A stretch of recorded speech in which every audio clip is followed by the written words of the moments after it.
If you're in the US and alive, you've probably seen or heard ads for FanDuel and DraftKings. They're the two biggest daily fantasy sports operators, now valued at over $1 billion each. But just what is this virtual sports game that's become an investment darling of big media and sports leagues? Daily fantasy sports are basically just an accelerated version of the traditional season-long fantasy leagues that many Americans play with family, friends, and coworkers.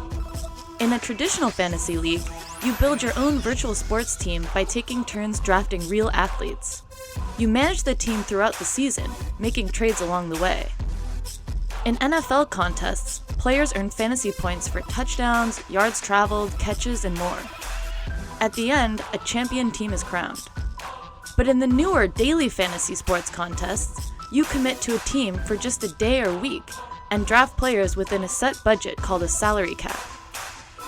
How do you pick the best players for your team? It's all about strategy.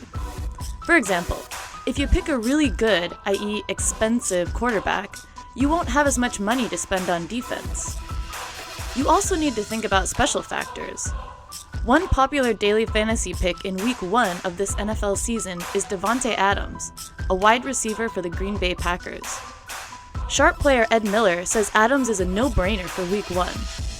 Due to his teammate Jordy Nelson's season-ending injury, Adams will step into a starting role.